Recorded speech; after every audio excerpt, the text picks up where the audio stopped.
The Fin Forecast presents the Fin Forum, hosted by Marjahn Finlayson, with our special guest, Scott Johnson.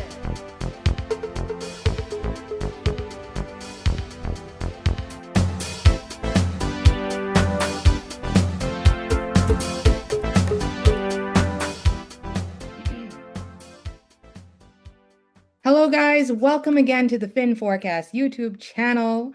I'm so excited to have you here for another episode of the Fin Forum. We are on episode number 3. I am so excited to be on this journey with you all. And thank you for joining us once again. I cannot thank you enough. We're so grateful to have people who've been interested in us since episode 1. And, having such amazing scientific professionals come on to talk to us about their work, such a dream. And that's really the whole purpose of the Fin Forum YouTube channel. We really want to be able to have folks come on and present, be interviewed, or even give written works where they can talk about the work that they've been doing so far. And if that's something that's interesting to you, you can send us an email at jointhefinforum@gmail.com. And from there, let's have a conversation. Let's see what we can do to get your information and your research out there. For today's guest, we have the incomparable Scott Johnson, founder of Wild Bahamas, with me today to talk to me about all the things that they do at Wild Bahamas. As you can tell in the conversation, yes, I am very excited to talk to Scott. Scott is a living legend in the environmental world. He's been here working in this game for about 17 years. And on top of that, he's well informally known as the king of the reptiles. So of course, I had to know, how did we get here? It's so exciting to talk to Scott. I'm so lucky to be able to have him here to learn and talk to you all about the work that they do at Wild Bahamas, which goes from really like protecting wildlife from a practical in the field standpoint to even going to the courts and focusing on the environmental law behind it. Please enjoy this conversation. But before we get to that, if you like this, what you're seeing, please give a like on YouTube and share it with everyone you know. And don't forget to subscribe to the channel. Thank you again for joining us at the Fin Forum. Without further ado, here is my conversation with Scott. All right. Okay. So, Scott, so excited to have you here. Thank you for joining me again on the Fin Forum. Oh, thank you for having me. Yes, we're so excited to have you here. My first question, because, Fin Forecast, we love the weather. I have a weather-related question first, and it is, do iguanas actually lay on their backs to enjoy the sun? Is that a true thing? Do they like the sun, or? Well, yeah, iguanas like the sun because one, they're ectothermic, so they're cold-blooded. So naturally, when it comes to warming up in the mornings, they do like the sun. Now, do they bask on their backs? I don't think that they do that. I think that what they do is they would like to be in an open area where they can be exposed to the sun so that the sun can warm them up. And this is especially important during the winter season because, as you may have heard in the U.S., when those cold fronts hit and it gets too cold, they basically freeze and they drop out of trees. So you got to be mindful. People have to be mindful of that. But yeah, they do love the sun. They do like to warm up. And for somebody who's trying to catch them, to remove them, green iguanas, this is probably the most problematic time of the year because they are hot, they are already warmed up, and they are remarkably fast animals. Yeah. Do they attack you or when you try to catch them? No, they usually try to run away from you, but they can bite, and they have a long whip-like tail, the green iguanas, and they can whip you in the face, and it'll hurt a lot. Do you get like scars from that? Like you can, and the yeah? bite, they have a pretty strong bite as well. So you are going to want to be mindful of that too if you are trying to handle a wild green iguana. Oh, okay. So let's get to that because like professionally handling an iguana versus randomly handling an iguana, different things. Yeah. Right. We wouldn't recommend just anybody doing that. Like no, because like I said, they have strong jaws and they have tempers. Green iguanas can take out chunks of your flesh if they bite you. There have been a couple of people who've gotten parts of their fingers nipped off. by adult iguanas. Yeah, they lost like sections of their thumb, sections of their fingers. So powerful jaws, sharp teeth. You don't want to really play around with an iguana per se. They can cause damage. Okay, so we don't recommend handling an iguana. Got it. I will not be Not doing unless you that. know what you're doing. I wouldn't recommend you doing it. And to know what you're doing, you'd have to get proper training for that, right? That's something that y'all do at Wild Bahamas, like training Yeah, we people to can collect. get people trained up. Right now we haven't done any real green iguana work, but I have worked with green iguanas for a while, and so I could teach you as to what things you are going to need to be mindful of when you're dealing with an iguana, a green iguana Okay. especially. I worked with both green iguanas and I worked with Bahamian rock iguanas. So Okay, okay. And they're like, oh, you know what? I'm getting ahead of myself. I'm gonna come back. no So, worries. like, just taking a step back, Scott Johnson, you go by the Bahamian Naturalist. I saw that on Facebook. Very cool. Yes, And I know that you are the king of reptiles and snakes, especially. I have two specific I would say the questions. king. I have a little bit of knowledge of them. Yes. Okay. Um, why aren't you afraid of snakes and other reptiles? Like, why is that not something that freaks you out?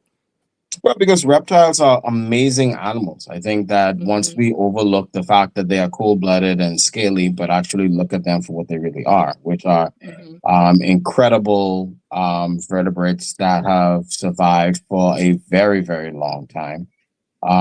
They can see in color. They are just pivotal, extremely important parts of any ecosystem that they're in, and there is a beauty to them, but you have to look beyond the it's a scaly animal, and when you could get over that, then you could really start to appreciate the animals. And also, snakes are one of the most misunderstood and hated animals on the planet, and I just always found them fascinating. And Mm-hmm. I like the animals that people don't like. Right. Why So is that that? also there also so there's also a level of um rebellious curiosity to Mm-hmm. them. Yeah.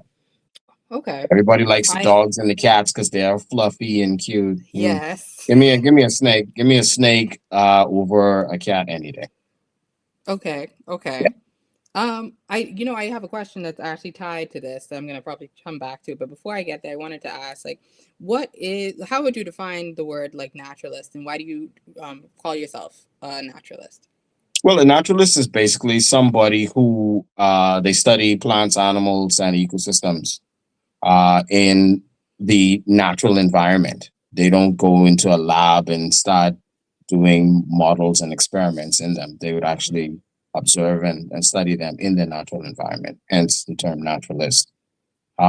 Great examples of naturalists would be people like uh, Charles Darwin, Mm-hmm. as well as the famous David Attenborough. Mm-hmm. So when we hear naturalists, we have people who just love the outdoors. They love observing and studying nature in its natural ecosystem, natural environment. So, And and like David, because I'm a Bahamian naturalist, my yes. life basically is going outside and just observing nature and loving nature as nature should be, which is free and wild Mm-hmm. in the open. So you would be not into having like a pet snake for sure, just like snakes in the wild. Well, having a pet snake is one thing. I have had snakes as teaching, I'm going to say teaching tools. Mm-hmm. And just because sometimes if I try to find a snake out in the wild, there's snakes. Snakes are not going to be one of the easiest animals to find. So you want to hold on to Mm-hmm. a nice snake or two to show people that, hey, these are cool animals. So Mm-hmm. yeah. Very good. So when did you know that you wanted to work in environmental science, and particularly as a naturalist with wildlife? Why, like, when did you know that was what you wanted to do? Well, I was always interested in animals since I was a child, and I think Yeah. I can give my mom credit for it because she's a woman from the island. She's from Farmers Key, and Mm-hmm. those island people, they were always outside, always on the boat. So they was traveling through the key and the Exuma Keys. So Mm-hmm. traveling through the Exuma Keys, so you're seeing rock iguanas, you're seeing terns, you're seeing gulls, you're seeing all kinds of animals. And then she also had animals. Her father had a little farm that had goats and sheep and a horse and stuff like that. So she was always interested in animals. And so I guess that interest in animals was passed on to me. But I think that one of the things that got me really interested in animals was dinosaurs. I loved dinosaurs as a child. I used to sneak into the library and basically steal library books that were way above my school grade, my reading grade. In fact, one book I remember is called Encyclopedia of Dinosaurs. It was a reference book in grade for like 12th graders when I was at Kingsway Academy, growing up at Kingsway. And I basically just took the book. And when I saw all the dinosaurs and the bones, like, mind you, I didn't know what Manus claw is. I didn't know what the anatomical terms that people use to describe dinosaur bones with. I didn't know none of them. I was just interested in seeing all the cool pictures that people drew of the dinosaurs and see the bones and stuff like that. But over time, when I continued to read them and stuff like that, I started learning more about what these claws and these bones represented and that kind of thing. That gave me a even greater appreciation for for animals in general. So dinosaurs got me into it, but growing up, I also liked sharks, whales, dolphins, and I just continued to grow on them. Zoo books. I don't know if you have heard of zoo books, but I know zoo books. yeah. So zoo books was a big thing at Kingsway Academy for me. I would run to the library to go and just look through all of the zoo books. I was especially naturally interested in the dinosaur zoo books. Yeah. So with dinosaurs, my understanding for my love of dinosaurs then eventually evolved into a love and a passion for other animals, because it kind of hurt my heart when I realized that in the Bahamas, there are no dinosaurs outside of birds. Yeah. So I was like, oh man, I can't find no dinosaur bones. But I continued to look for rocks and stuff like that. And through dinosaurs, that got me into geology, that got me into botany, that got me into ornithology, that got me into herpetology, that got me into biogeography, and all of those other types of things. So here I am. You really just mentioned astrology, you know what I'm saying? Like, all the Well, hey, yeah, I know, right? I know, right?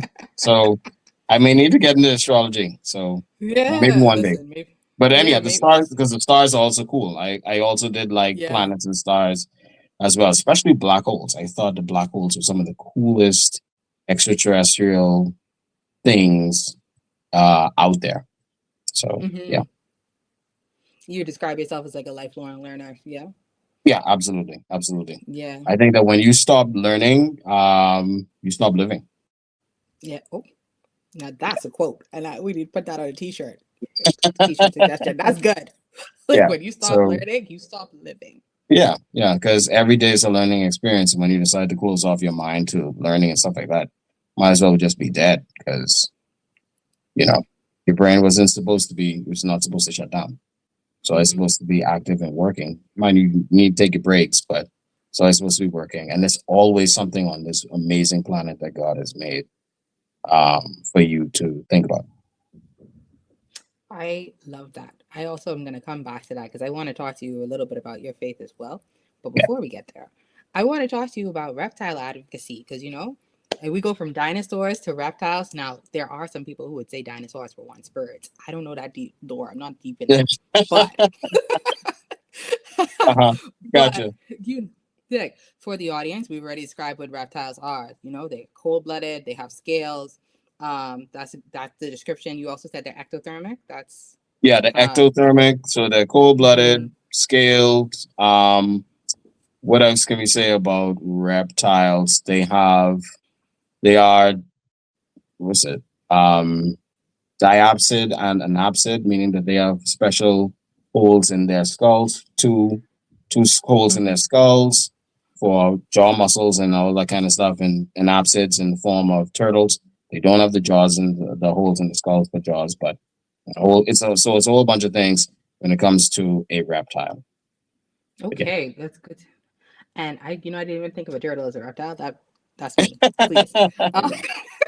He's so cute. I But in got the you. Bahamas, I understand we have over 70 distinct species of reptiles. That's true? Ooh, boy, that's a lot. Oh, too much? Okay. I think that altogether, with regards to, at least with regards to the terrestrial side of things, we have about 38 to 39 species of reptiles. Species, not subspecies. When we add Species. subspecies, then we're going to increase it a bit more. But when we Okay. say animals unique to the Bahamas, we have a couple dozen, or a few dozen Mm-hmm. species of reptiles that are unique to the Bahamas. For example, most of our snakes, and we have 12 species of snakes, about 11 of them are endemic to the Bahamas. Most of our lizards are endemic, so our rock iguanas, two of the three of them are endemic to the Bahamas. We have anoles of the about seven or so species of anoles. About three or four of them are endemic: the Bahama green anole, the Bahama anole, the Athens crooked anole, um, the Chisal anole, and maybe a couple others. And then you have the curly tail lizards, which we have a few species that are endemic. The of the four, I think it's about four species of curly tails. I could be wrong, but the four species of curly tails, about three of them are endemic. Mm-hmm.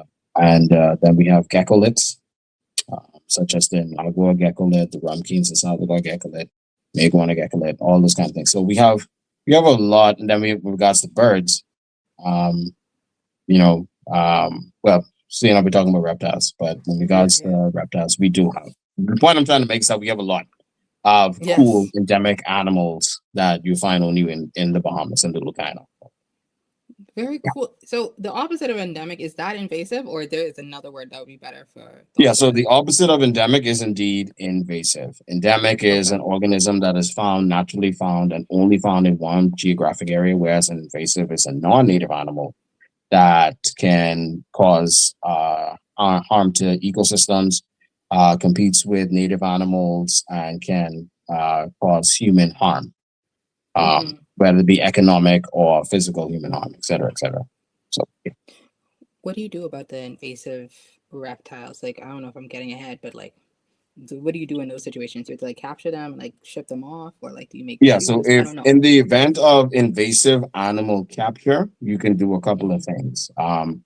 The best things to do would be one, euthanize them.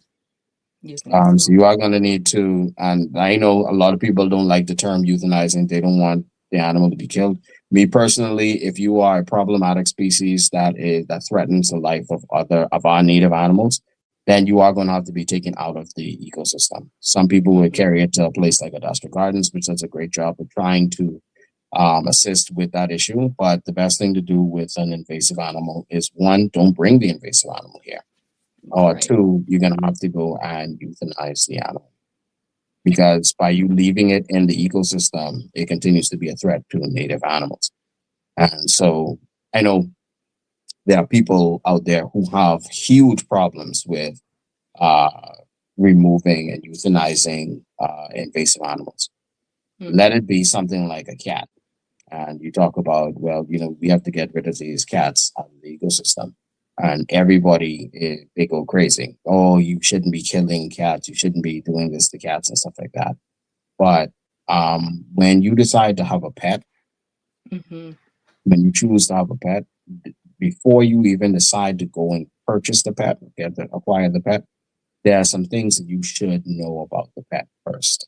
Like one, how big do they get? Mm-hmm. How much do they eat? What do they eat? Do they specialize on a few things, or are they generalists in how they consume? They consume basically everything. How Right. fast do they reproduce? How long does it take for them to reproduce? How much can they reproduce? Can they reproduce without a male present? Mm. So in other words, are they parthenogenic? Because if they're Mm-hmm. Mm-hmm. parthenogenic, then that's an even bigger problem. Because if I don't need a mate, I can reproduce like crazy, Right. Right. and produce clones of myself. And then you look at Mm-hmm. other things. Do they produce chemicals that or novel weapons that can be dangerous to both you, your family, and your native animals. All of those things should be considered before you decide to go and say, I want to purchase this pet.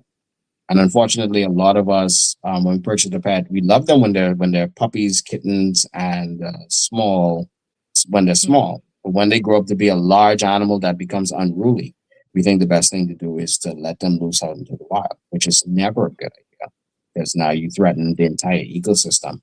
Um, Right. and so those are things that anybody who wants to have a pet should consider. Okay. I've heard that about cats. I heard that they are But yeah, pretty tough to cats work are with. one of the worst invasive animals on the planet. They literally kill billions of birds and other animals every year. Mm-hmm. Mm-hmm. And in the Bahamas, we seem to have this thing where we think that a cat needs to be outside. Mm-hmm. And when you do that, cats kill lizards, cats kill birds, cats kill snakes, cats kill frogs, cats kill a whole bunch of things. Mice, rats. I know we like cats because they're cuddly and they because they are we're told that they kill rats and mice, but cats are generalist predators. They do go Mm-hmm. out and they hunt a wide variety of things. And so you have to be mindful of that when you decide to have a cat. I have two cats now, and those cats stay in the house. I don't They are let them indoor outside at pets. all. Yeah, Got it. they're house cats. House cats need to be in the house. 'Cause I've seen what happens when cats are out roaming outside. So I don't do it. Mm-hmm. Yeah. Got it. And that's a key tip for people to remember. The cats are indoor pets. Yes. Keep that in mind. Absolutely. Yes. Absolutely. Okay. That's some. I hope my mom hears that. Some pets have to be in the house. Absolutely. Absolutely. I I had a question in terms of like, honestly, like in terms of the family islands, you said like your mom's from the islands and everything else. Do you think there's an island that has the best amount of biodiversity in the Bahamas in Oh terms of boy. reptiles and everything Now else? that is a fantastic question. With regards to endemic endemism, I would say a key island to keep your eye on out for is Great Inagua. Great Okay. Inagua has a level of biodiversity that um, anybody who's interested in Bahamian wildlife would love to experience. I think they have more species of endemic reptiles than any other island in the country. Andros is also a good place for biodiversity because of its large size. Mm-hmm. And also it has a great number of animals. But the thing is, because Andros was connected to the other islands of the Great Bahama Bank, a lot of the animals that you find on Andros, you can also find throughout the islands of the Great Bahama Bank.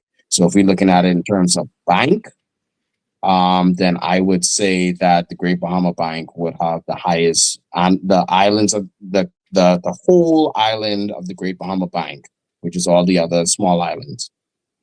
They would have that will have the highest biodiversity. But with regards to single island, it's hard for me to really say. But I would say probably Abaco, Great Inagua, Andros would be my Mm-hmm. like, and maybe the Exumakees would be my top, like my top four islands, top three, top four islands. Okay, for biodiversity and also vacation, or no? What do you think? Well, it depends on what do you want for when we talk about vacation. Are we looking just to relax and chill? Are we looking at to go and look for biodiversity? Because if I'm taking you out on a tour and you ask me, hey, which islands would be the best islands to visit for biodiversity, then my first question is going to be, well, what type of animals are you looking at? If you're looking for birds, Mm-hmm. then Abaco is the best place, in my opinion. Uh, Okay. Grand Bahama may have the highest bird diversity in the country, but Abaco, something about Abaco is just, and especially the South Abaco area, it's just the perfect place to go and do birding. Andros is a nice place to go birding too, and Great Inagua is also a great place. But also Long Island, surprisingly, has great Mm, bird diversity there too. So that's good to I know. would tell you my key islands would be Abaco, Grand Bahama, Abaco, Andros, and uh, and Inagua. In terms of, so, just transitioning into ecotourism and like, how birds and reptiles would be like powerful magnets for this. Yes. Um, like, could you talk to us a little more about ecotourism and like, I'm gonna get to the Wild Bahamas. I'm so excited to talk to you about that. But like, No worries. what is like, yeah, what does ecotourism really look like in terms of like research and like taking people out? Like, does it mean like, people who are very deep in the environment are the only people who would be interested in this, or is this like a thing that So could I think really that there are a broaden? lot of persons who, when they come to the Bahamas, Mm-hmm. um, a lot of people want more than just the sun, sand, and sea. Mind you, sun, sand, and sea is a part of the ecotourism spiel, right? Because Yeah. you're still dealing with the outdoors, still dealing with the ocean. Ocean is absolutely amazing. In fact, that's one of the reasons why the majority of people who come to the Bahamas, is because of our Mm-hmm. turquoise blue waters and just the scenic views of the Bahamas. Those Bahama blues, no place else in the world can match them, I think. Indeed. But tourists want more than the tourist trap locations. They want to experience the Bahamas, the Bahamas. Mm-hmm. They want to know what it's like to kayak through the mangroves or boat through the mangroves. They want to know what it's like to walk through the pinelands and listen to hundreds of apical parrots as they're flying through the pinelands on a cool, misty morning or in the evening. They want to know what it's like to go and see a 4 foot Andres rock iguana as it's walking through the forest.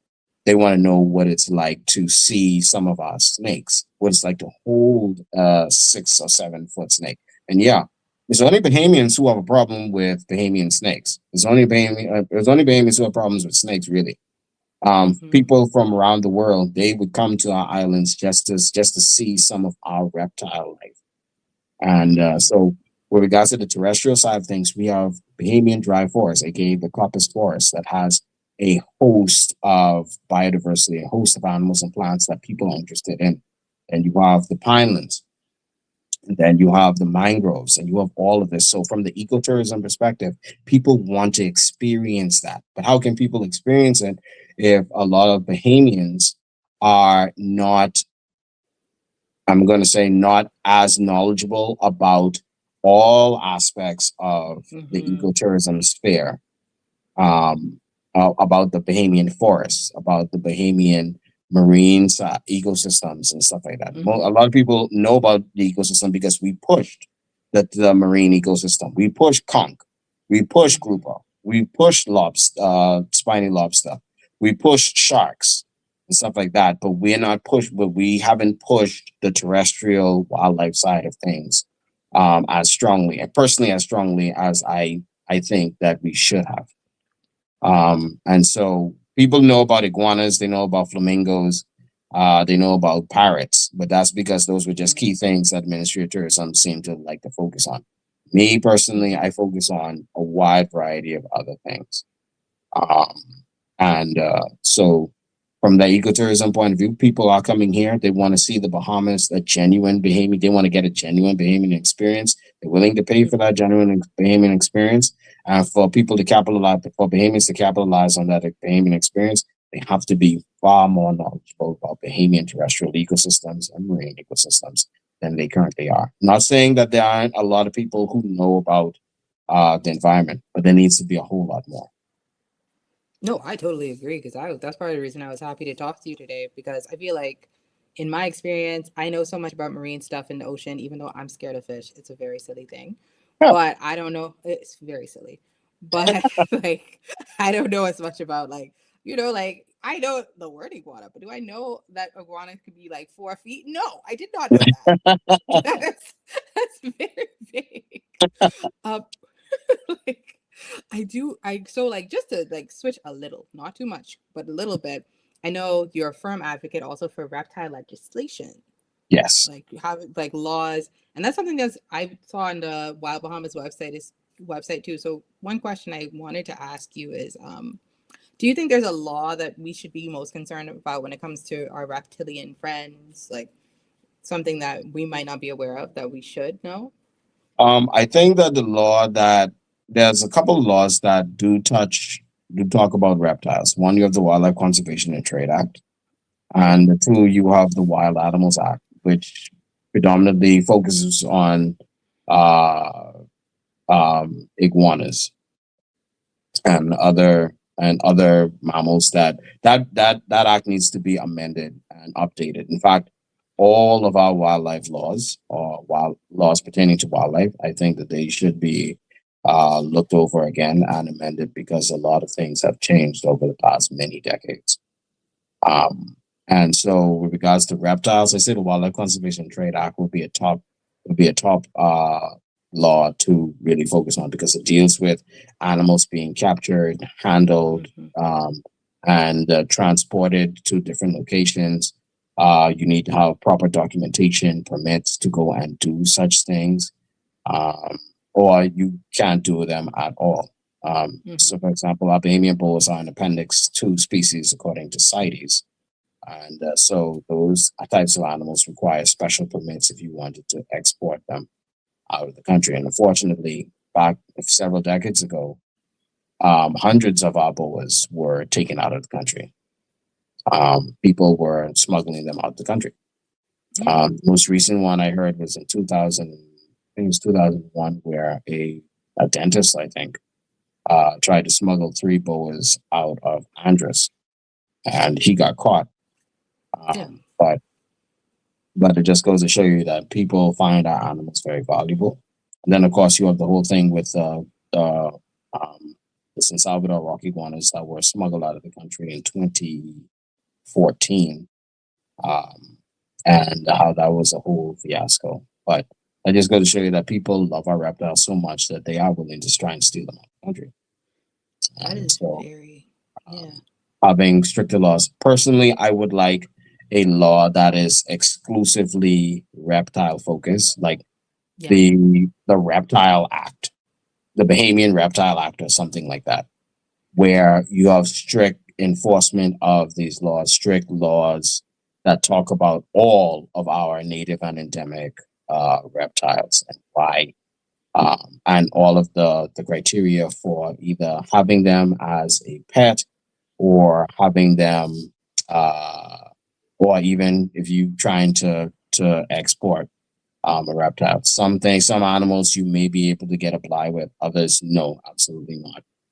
Strictly prohibited and stuff like that. And that includes our critically endangered animals, unless they're for in situ, ex situ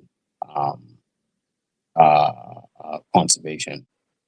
Conservation where animals are placed in zoos where they are properly taken care of, and then when they breed and stuff like that, they are returned back into the wild and stuff like that.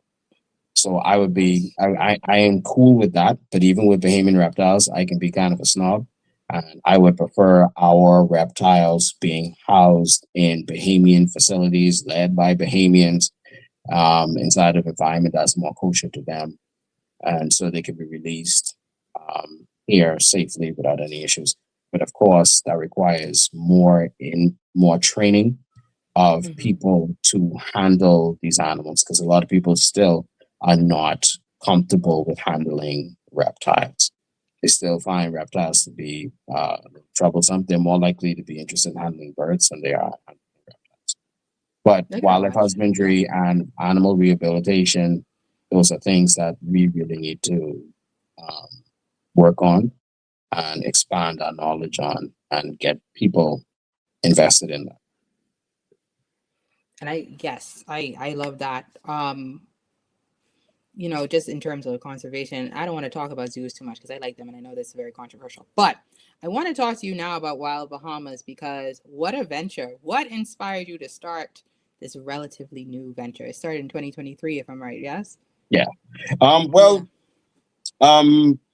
Officially, when it comes to when it came to the website and all of that stuff, brand website and stuff like that, I would say about 2023. But actually started a lot earlier than that. It started in 2013. 2013, I was working at the Bahamas National Trust, but I always had this vision that I wanted to focus exclusively on Bahamian wildlife. I didn't want to talk about national parks. I didn't want to talk about other things. I just wanted to talk about animals. And so I started my own it started off with me just taking photos of animals, putting my little Wild Bahamas logo on the pictures, and then posting it online, and then talking a little bit about it So giving people basically some facts about these animals. And then that over time evolved into what we see today. So it was over a decade in the making, and God has been good. It's allowed it to forward into a business after this. I saw the vision from that time, and I started to put things in place. Even before I got the business license and everything, I was already putting logos on my shirts and stuff like that, and pushing a brand from That's awesome. Yeah. yeah. You saw So the dream and it was like you were making yeah, it yeah, yeah, happen. yeah. If you have a dream about something, if you wake up and you feel like this is something that you really would like to do, first things first, take that to God first. Let Mhm. God put his stamp of approval on it. Chances are God may say to you, hey, go for it. Now, other times he may say, not yet. Or he may Just just wait. say, no, not this. I have something Yeah. else in plan installed for you. And even though you may be interested in this, I have something even bigger that I would like for you to do. That's something that a lot of people struggle with because God knows best, but we oftentimes want our will to supersede his. So we have to be And mindful of that. So And let me add to that because I'm not a patient person, so I'd go through that all the time. yeah. But I'm gonna come back to my question on face with you. Don't worry. I had a question. Like, so Wild Bahamas has committed to offering 6 main services: education, training, wildlife relocation and field surveys, research, tours, and I'm gonna try to say it right. Koriba. Coreba art. Coreba Koriba. art. Yeah. So Promise. Kariba is the scientific name for the banana quid. And one of Okay. the reasons why the banana quid was chosen is because the banana quid is a well-known Caribbean bird species. So you can find it everywhere basically everywhere in the Caribbean. So Kariba Art is a subsidiary of Wild Bahamas, and is basically led by my wife, the co-founder of Wild Bahamas. And it highlights right now the we have a Bahamian wildlife collection that we're working on, and she's been doing an absolutely stellar job Yeah. painting native endemic Bahamian birds and other wildlife. But it is going to expand to encompass more of the West Indies, so more of endemic West Indian fauna. And that's something that I am excited to see because the West Indies, the Bahamas is just a portion of the West of the amazing West Indian biodiversity Mm-hmm. hotspot. And it's something that we want to showcase to everybody. But the Bahamas is at the forefront now, and eventually, like I said, it will expand to cover other West Indian wildlife, and that's the one of the biggest visions that my wife has for Kariba art. So showcasing and teaching people how to appreciate how to appreciate wildlife and conservation through wild artistic expression is a big push that me and my wife, but especially my wife, Mm-hmm. has been moving forward and doing. I would say I think y'all should also expand in Kariba art to some poetry as well, because some of the ways you were describing like nature on here, I was like, there's some prose here. There, you know what I Well, mean? but Like, if you love what you're doing, if you love what you're mhm, doing, you gotta follow what you love. But again, I said, take that to God first. mhm. I wouldn't have made it this far if the Almighty wasn't it didn't allow me to. And so, um, if you love it, go for it, but let God approve it first. Got it, got it. So, okay, in terms of animal relocation, are plants also in the wildlife or just animals? In terms of With regards to the animal relocation, because I'm more terrestrial based with fauna, it is only animal relocation. When I say animal relocation, that is predominantly that's almost only for native animals like Bahamian okay, snakes being relocated to a different location. I don't relocate invasive animals and stuff like that for that. I take them out of the environment. hmm, Right now, I'm doing a lot of invasive species removal mm, with cane toads, for example, and I take them out of the environment. I carry them to Department of Environmental Services, where those animals are dealt with. Yeah. But I remove them from the ecosystem because Okay. And biosecurity if is a very yes. important part of the environmental sphere that we need to put more effort and energy on. Between biosecurity and food security, we need to put a Mm-hmm. lot more emphasis and effort into removing problematic organisms that threaten our native diversity, as well as improving the production of healthy foods in the country. And I know Okay. you have a talk with Mr. Darling Curtis. I He did, spoke. yes. He spoke a lot about that food security, and I am 100% Mm-hmm. in agreement with him on that. But the food security is also tied in with the wildlife too, because still Yeah. dealing with how plants and animals interact with each other and stuff like that. So, Thank you for that. And Dorland had an issue with the raccoons. I don't know if you get to remove those as oh well or boy, yeah, Eleuthera has a huge raccoon problem. New Providence has a raccoon problem, but Eleuthera has a huge raccoon problem. mm, And it's already a challenge to try and grow food on the island, let alone have a bunch of invasive raccoons uh, mm-hmm. destroy your crops and even attack your animal products. So that's something that really needs to be looked at from a biosecurity point of view, as well as a food Yeah. security point of view. All of that needs to be looked into. Um, Hopefully, the authorities will be able to move forward on that. And if the authorities can't do it, then local knowledgeable Bahamians may need to just step up and just start putting it to work.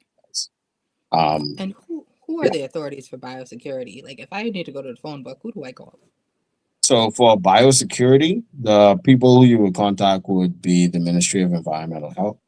The Ministry of Environment. Mm. Um, because they are the ones who deal with all of the ecosystems and all of the environmental things that happen. Everything that deals with environment, that is the ministry that's focused on. So I would say the ministry and all of the departments under there would assist with biosecurity. Then we also got to look at things like, I forget where immigration comes in as well. I forget Mm-hmm. which ministry immigration is in. Um, I think it's Ministry of National. Was it Ministry of National Security? Anyhow, That sounds right to me. yeah. It's Yeah. I'm forgetting. I don't want to say the wrong thing. But and the reason why is because there are people who come to this country, and as they're leaving this country, who knows what's in those suitcases that they have? Who Right. knows what's on the yachts that they are riding in? And so also you have the Ministry of National Security, which deals with the police force, the defense force, and all those kind of things. They also play a pivotal role in confiscating products that may be going in and out of the country and stuff like that. So they do play an important role too. And the Bahamas now has a wildlife enforcement network that is actively working to help to remove or to enforce wildlife laws. Right now, they have Mm. over 30 people before the courts for wildlife infractions. So they are putting in work, and I just want to congratulate them and continue to, whenever I could, assist them with uh, biosecurity work. I try to, even if that involves just doing some trainings with them, stuff like that. That's awesome. And shout out to them. In terms of trainings and things though, like what if I wanted to work with Wild Bahamas, like work with you in any of the services that y'all provide, what should I do? Like how do I reach out? Like what should I do? Um, well, you can reach out to us. You can reach out to us and express that you are interested in wanting to participate in some of the work that we do. Currently, because our business is small and still growing, we have not been taking on new people yet. We haven't been taking on interns and stuff like that as yet, Okay. but that's going to be changing in the hopefully not too distant future. But if you are passionate about the environment and you are somebody who can be taught and willing to take on some training, willing to go out and deal with the bugs and the heat and stuff like that, to go out in the field and stuff like that, then yeah, you would be a fitting candidate. We have had a few people who've expressed an interest in wanting to assist Wild Bahamas with the work, and I'm looking forward to being able to get to a point where I can say yes, we would like for you to. We would love to have you as part of our team, and that's going to be coming. That's coming. That's coming. So. Yeah, I bet y'all have a list. It's very exciting. Like for the viewers who haven't seen, we'll have the link in the description of the website. Incredible. Like I loved like spending time on there. I was like, I know people want to join this. So just in terms of before, like, I don't know which question to ask first. What I want to know is, so the team is you and your wife right now. Could you explain, like, just expand on like how important teamwork is at Wild Bahamas in terms of duty and like task sharing between the two of you? So first off, my wife is awesome. Mm-hmm. I mean, I could not have done this without my wife's presence. My nature is I am a impulsive. I see something and I go in for it and stuff like that, and I can be loud, and I just go. My wife is more. Let's take a step back. Mm-hmm. Let's think. How can we attack this? How can we attack this properly and stuff like that? So she balances out well. She's more knowledgeable about things like the I guess the more the boring business side of things than I am. So whereas I am in the field and I could talk about wildlife and I could do the trainings and I could do the animal relocations and I could do all of that type of work, she is fantastic when it comes to things like making sure that we have a proper budget set up, making sure that all the paperwork is done, trying to keep me on task with all of the things that all of the quote the boring parts of the business. So she plays a pivotal role. Mind you, she could do all the stuff that I can do, but I think that she does a lot more of the businessy things because my mind goes all over the place. I must have ADHD. I actually I do have, but she compliments me so well, and I am very appreciative that I was blessed with a woman like her to help me with the work that needs to be done. Because I really couldn't do this by myself. I mean, I could, but it wouldn't work out the way how I had envisioned it. So she helps to bring out my vision, and I do my best to help her with her vision for aspects of the business. Yeah, and you know, like I always think about like the importance of teamwork and like having people behind you and things like we would not be on the forum if not for my team who have forced me to be here. So Exactly. Yeah. I got to shout out your team. I am so again, Yes. it's Anytime so I could give my wife a shout out my wife on Facebook or anything, I try to do it. So anytime, right now, she's working on a painting right now, and I can't wait for that painting to be finished. So I go and blast that on social media and just tell them and show people again, hey, my wife is amazing. You know, I just do stuff, but my wife is amazing. So this is also provided by Wild Bahamas. This is part of our services. Just remember. Exactly. You understand. You understand. Yeah. I see the vision. I like it. Exactly. You got it.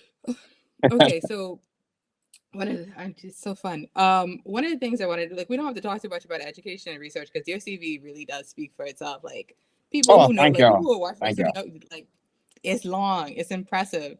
But do you have tips for like science communication that aspiring naturalists should know? My tips would be stay curious and write. Don't just make an observation and just let that go over your head.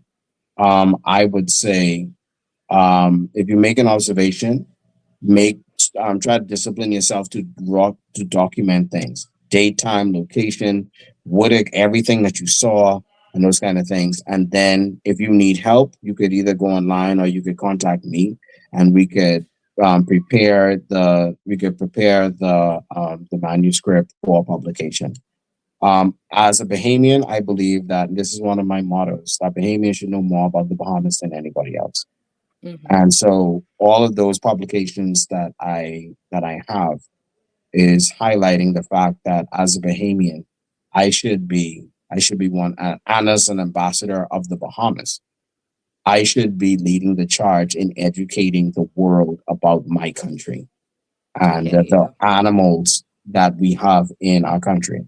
And I don't take none of the observations for granted, any new observation for granted, because every new observation that we have of wildlife interactions with other animals and even humans in this country is vital information that helps augment our understanding of the Bahamas, of the ecosystems, and of the complex relationships between plants and animals within our ecosystems. So publish that. Get that to publication. Don't just take a photo of it and then just drop it. I think that Bahamians, we do a terrible job of documenting what we see and carrying it to publication. There's always some excuse as to why we haven't done it. And sometimes you just gotta shut up and do it. Because if you have valuable information, you should let the world know. Carry that to publication and showcase the Bahamas, showcase that aspect of the Bahamas to everybody. Right now I have like five more. I have five publications that working towards Far and now. away. Yeah, that's on the way. My goal, I would like to have hundreds of publications before God decides to call me home. Well, I But mean, you have about, I counted about 30 in the yeah, so CV you yeah, sent me, well, so it's a lot. it's still not enough. Still not enough. So any observation that I can get where I can, any observation that um that's out there that is published worthy, I try to carry it down. So I'm going to continue doing that. Every year, I try to have at least two publications out, and I've been relatively consistent with that. With some 1 or 2 years where I faltered a little bit, but getting things to publication. And I know the environmental world of the Bahamas can be a bit challenging with regards to research because there's new laws in place that make research a bit difficult in the country. But where there's a way, there's a will, and just make that happen. Funding should never be the have all end all with regards to trying to do research. If you really love what you're doing, personally, from my end, I love what I do, and whether I have funding or not, I'm still going to go out and do research work. Right now, I'm studying the white crown pigeon, and studying the white crown pigeon.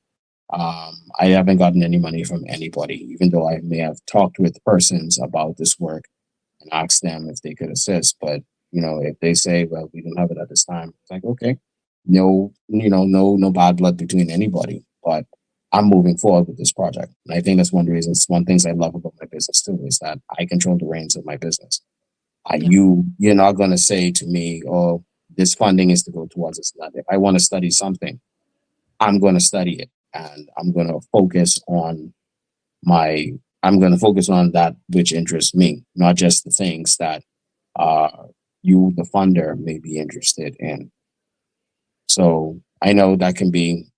Some people may take that the wrong way, but to be honest, there's a lot to study in the Bahamas, and I like to be able to have the freedom to focus on whatever it is that I want at the time that I want to focus on it, get the work done.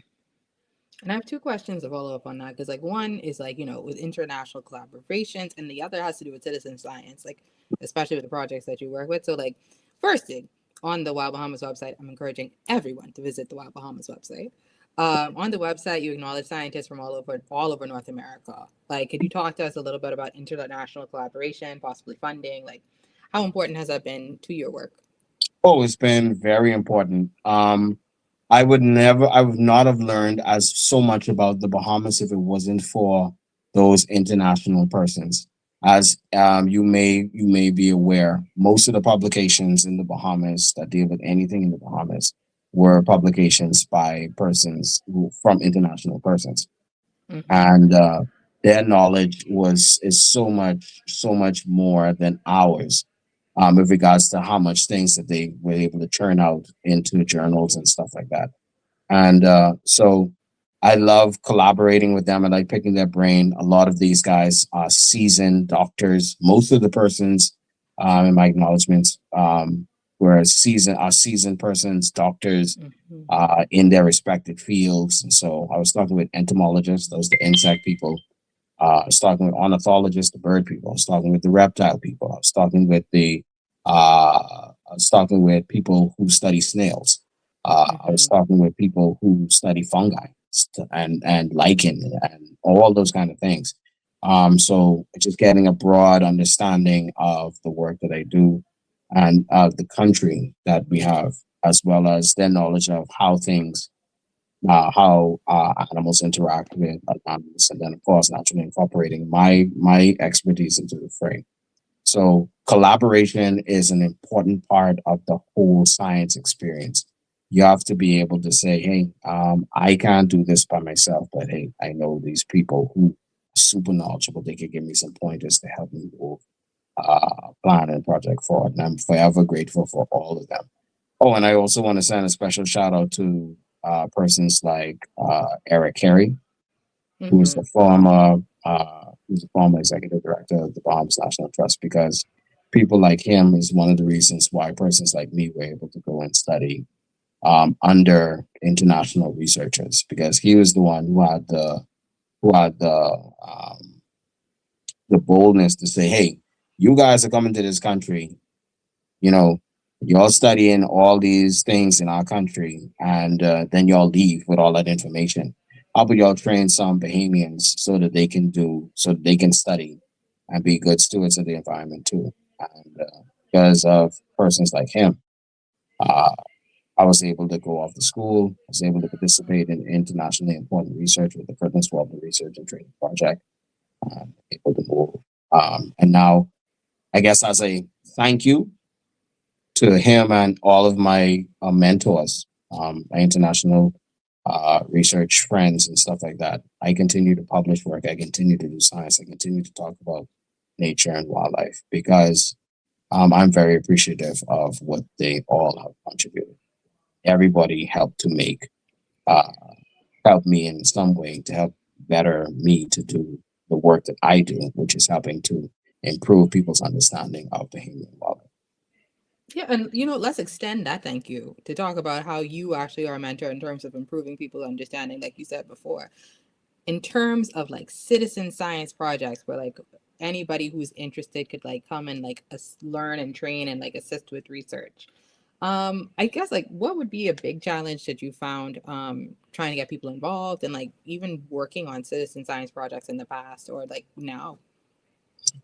So when I was working at the Bahamas National Trust, one of my favorite projects that I did was project that I wanted to move forward with, and that was studying bird feeding behavior, as well as species diversity within national parks. Mm-hmm. And so we were studying the birds, what were they eating, what species of birds in the park. And then that also grew into things like we were setting up nets and we were catching birds in the national park. We were putting bands on their legs so that we could learn about the movements of birds in national parks. I'm proud to say that I was moving that work forward before I left.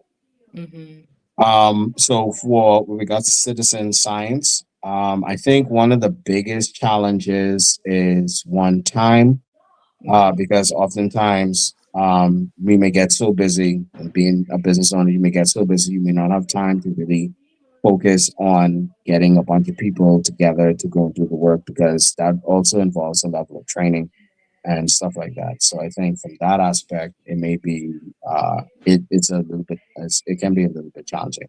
Another thing is um, I do notice that there are more young people who are interested in learning about the outdoors and stuff like that.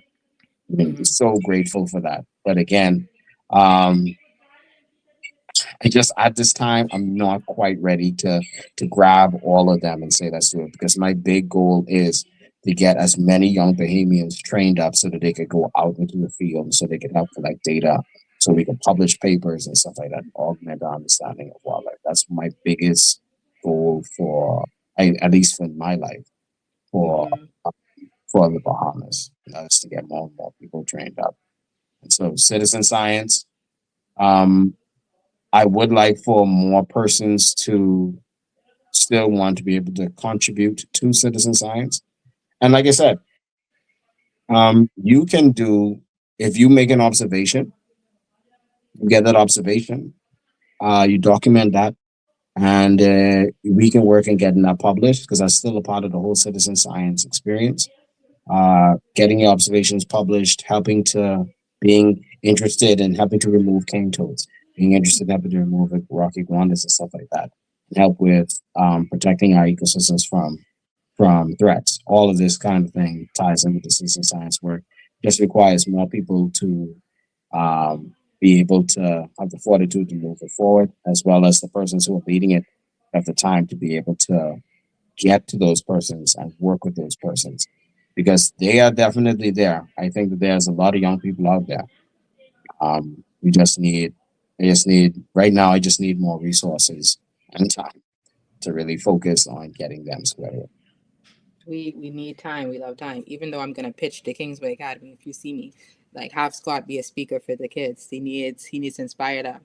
Yeah, Alumni, absolutely. Just let alumni me know. speaker. Okay, so what is this question? It's very important. Okay, so just to get well, before we get deep, one of the things on the Wild Bahamas website that I want to highlight is that you have a list of environmental laws on there, so people can actually go and see the different laws that affect the environment on the website itself. And you already mentioned how important it is, but why was this specifically important to the mission of Wild Bahamas that this was there and this information was accessible? Well, because if you can't talk about animals and conservation without the laws that are a part of the reason for animals and conservation in the first place. And so we wanted to have a place where the wildlife laws are easily accessible in one spot that people could just scroll through and look through. Again, this is another great idea by my beautiful wife. She Mm-hmm. got that hey, let's have an environmental laws page which deals with all of the environmental laws of the Bahamas. And it only makes sense because if we're talking about Bahamian wildlife, we need to talk about the laws that help to protect them as well. And so having that in one spot was just made a lot of sense. And it does. I really appreciated it. I saw it and I said to myself, okay, now I know. This is Yeah. perfect. Uh, like it's great to know. Yeah. All right. Before I get to my questions from the audience, my last question to you, Mm. just to get a little deep, is as you mentioned before, like your faith is very important to you. And I wanted to know how you're able to incorporate your faith into your work, but also how you fight off the narrative of, the serpent and Adam and Eve when you try to like highlight how important snakes are. Well, as a Christian, I know that as a Christian, you're saved by grace through faith in Jesus Christ. Mm-hmm. And with that, we also know that our Bible teaches us that God made an absolutely amazing world, a world filled with plants and animals and humans, and He made humans the stewards of the world, that we can harness all of the potential that this earth has. And He also made us stewards to help to protect the environment.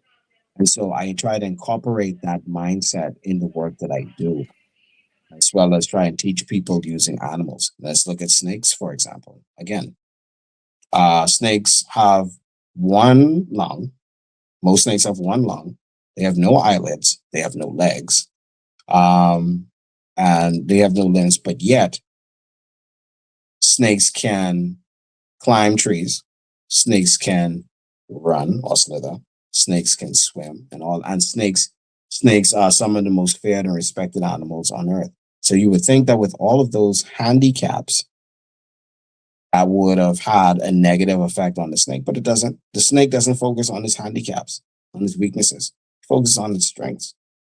And so when Christians or when people who are believers in God, when they understand that God can use even your weaknesses to be your strengths, you can do amazing things. And if you continuously focus only on your weaknesses, you miss out on the fact that you are blessed with an amazing amount of abilities and strengths that can help help people find Christ through your work, through the work that you do. You can help people, guide people to Christ through your work. So one of the things I do hope is that when I do my work and when I do post on Facebook and stuff like that, that people could see that not only do I love animals, but God is there, and God will always be there. And hopefully, you'll be able to reach out to God as He always is reaching out to you. Thank you for that. It's Yeah. very beautiful. again, like when y'all do like the art portion, Corsipa, am I saying it right? Like definitely the poetry element has to be in there. Like you I have to agree with add you. it. I agree with you. We are going to Yes. be doing a few other things. Can't really speak about that as yet.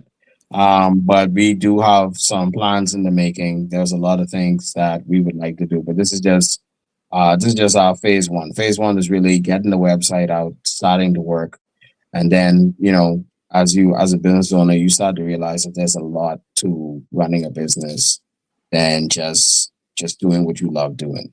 Mm-hmm. There is the yucky parts of the business that you have to be able to handle. Um, so dealing with that, but hey, it's always a wonderful experience when you're able to set the tempo for what you would like your business to turn to look, and how you would like your business to move forward. That's one, Scott. That's perfect because one of the thing about the yucky stuff of business, an audience member did have some questions on that. So I have 3 questions from my audience.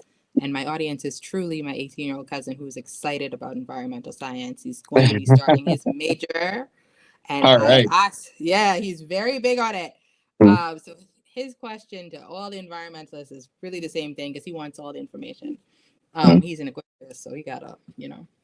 Um, so his first question really was, what are some career paths that can be taken with this undergrad major as environmental science in this field? So that's a great question. And what I love about the Bahamas today is that Mm-hmm. there have been more avenues that are now available for people to get into the environmental field, whether it be ecotourism, Mm-hmm. whether it be working as a consultant, whether it be running your own business, whether it be working in an NGO. You have avenues and stuff like that. But I would say, what is it exactly that you want with your environmental degree? Are you somebody who is, I want to protect the animals and I want to make sure that they are okay? Because in that case, I would say you may want to move into the NGO sphere. But if you're somebody who's like, hey, I love animals, but I also understand that business and developments need to happen, but maybe we can find a way to mesh sustainable business development with the needs of wildlife, then I would say you may want to look into certain types of consultancies, and may move into some of the corporate sphere in that. But I must always invite, I must always caution anybody who's going into these fields: be true to yourself, be honest with yourself, and don't let other people lead you away from your passion, because in some cases you could get into our business and stuff like that, and just the nature of the business can actually suck your passion away from you. So you want to be able to be mindful of that, be careful of that. And that's why I said before, earlier, take it to God first before you decide to go and move on it, because these places always, they may be absolutely fantastic places, but if they're moving in a direction that goes against your view, especially if you're a religious worldview, if you're a Christian, then it's best to steer back and move away from that, because you don't want to compromise yourself. Your integrity is what you're carrying with you. You don't want to compromise that. So, if you're in environmental field, if you're interested in the environment, like I said, it's a whole bunch of places that you can go into and try and apply for, so you could get into it, get that experience, and hopefully, if you get older, more experience, then you may want to say, well, hey, I want to go out and do this on my own, or something of that nature. That integrity speech, that speaks to me. I needed to hear that today. Thank you for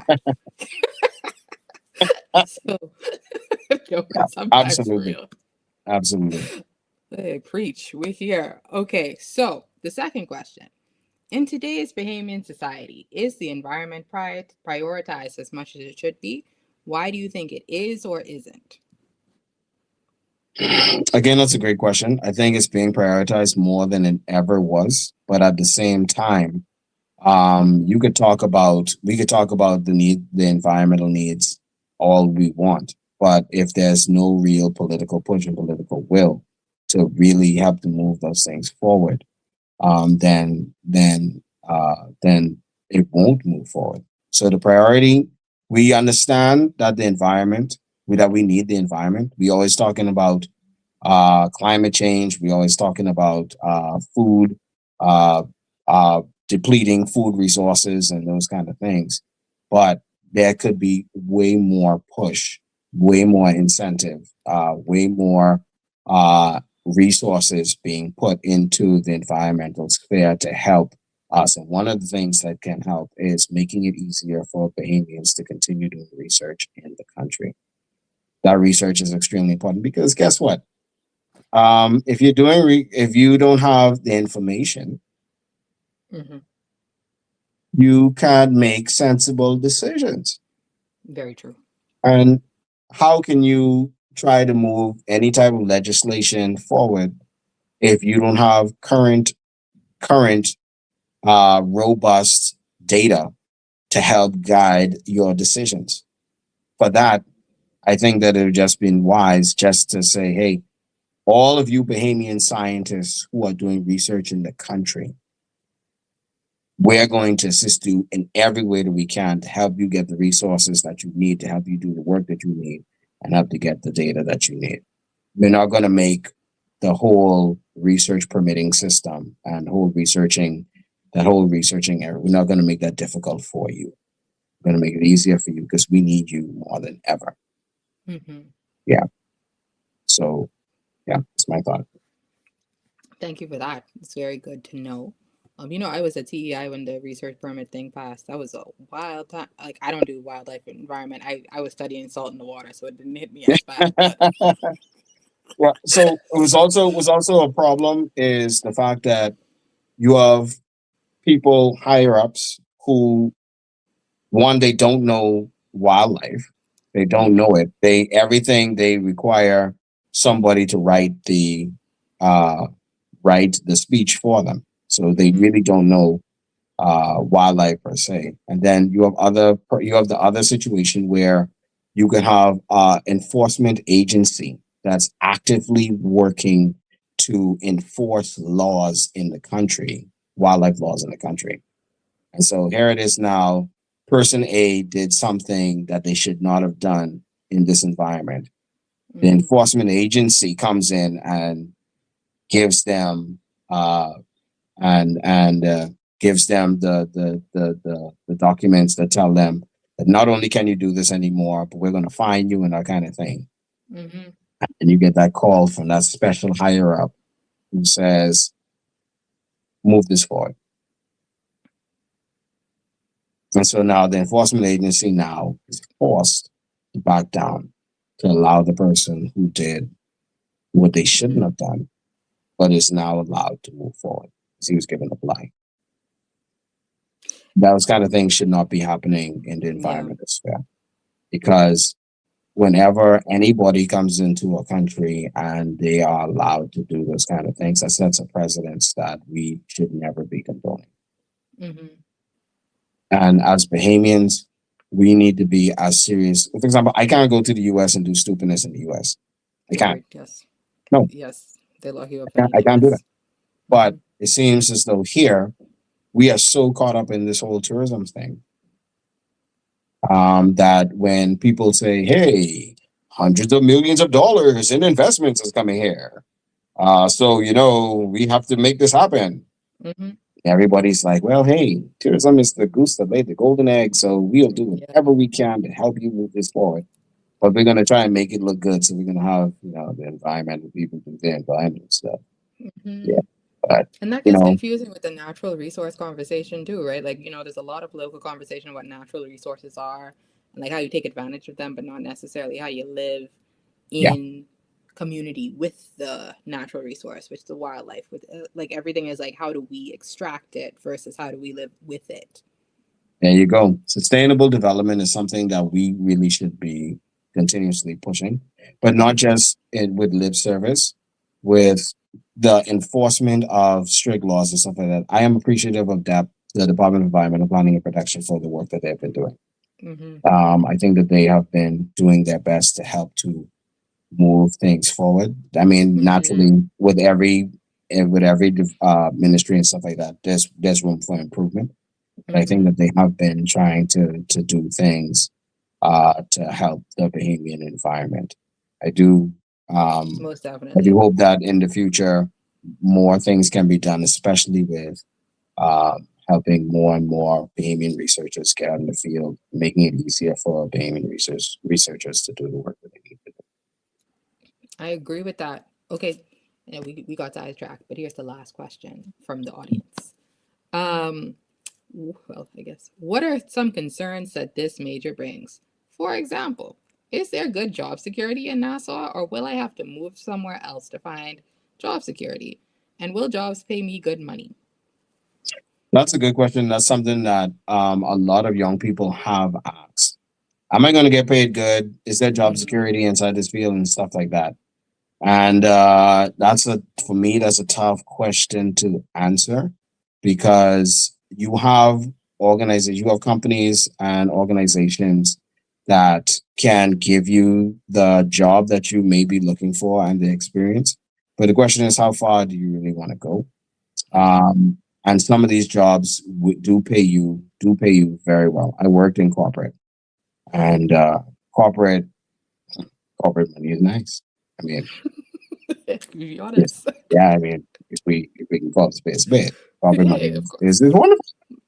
But I've also worked in NGOs where Mhm. there was always a challenge with funding, and so um, if you are somebody who, hey, I just came out of school, I got my degree, I want a job that pay me a decent salary, and I am able to follow my passion. You are going to need to go and look around because everybody wants those types of jobs. So, is it easy to go and find them? Not necessarily in this country, unfortunately, because the market can be easily saturated for young environmental people. And also, a lot of persons, they want experience. They want a level of experience with regards to who they're hiring, because there are some jobs that will require persons to know how to do stuff, Mhm. sometimes independently. So if you just come out of you may have a 4.0 from your university, but if you don't really know the Bahamian ecosystem and like I think you require additional training and stuff like that, that can be a challenge. So if you coming in, try and get as much experience as you can before while you're in school, so that it could be easier for you to get the job. Job security, that's hard for me to really say. And on one hand, yes.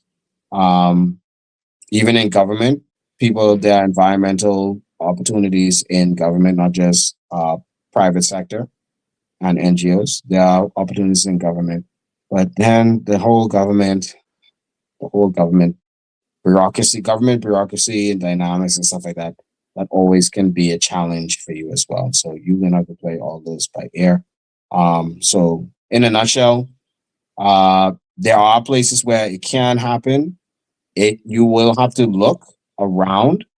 You will have to be consistent in your search, and you have to have the fortitude to continue to move forward in the event that this place that you may be interested in cannot hire at this time, and this place that you're interested in cannot hire at this time. You got to keep looking and stuff like that.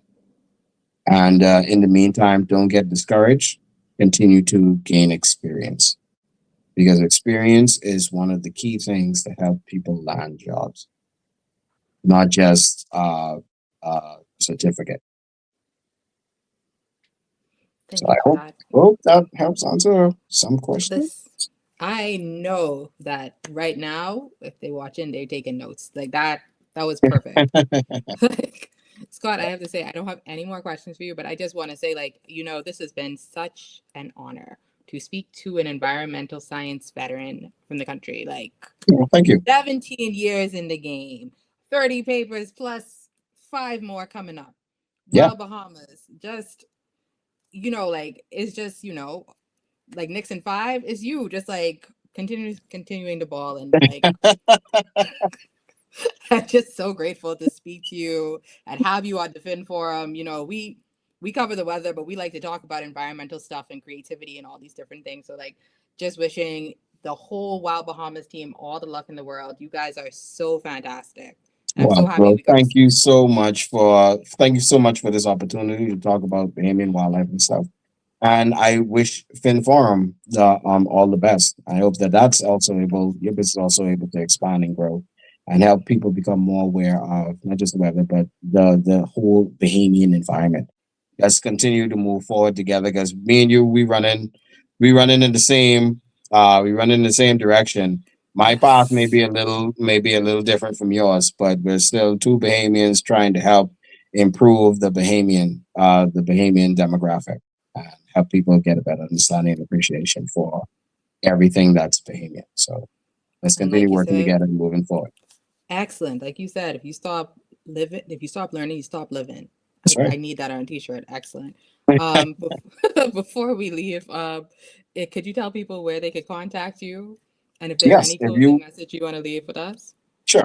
If you are interested in learning more about Wild Bahamas, you could visit my website at www.wild-bahamas.com. I think that's going to be shown. And you could also contact me at 432-9172, or you could visit my Facebook page, Scott Johnson, in brackets, the Bahamian Naturalist, or you could visit my Wild Bahamas page.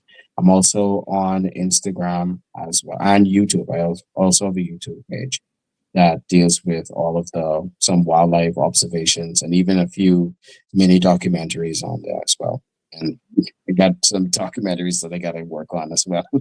So Oh, yeah, you have to send me there's a those. lot of things that I'm trying to do, Yes. one thing at a Well, time. well, thank you so much for being here. We're so happy to have had you again. And I mean, for the people, Scott Johnson, everyone of Wild Bahamas. Thank you so much. Great to be here and really appreciate the time. Take care, everybody. This has been the Fin Forum, brought to you by the Fin Forecast. Follow us on Instagram, Facebook, and LinkedIn. And don't forget to hit the subscribe button.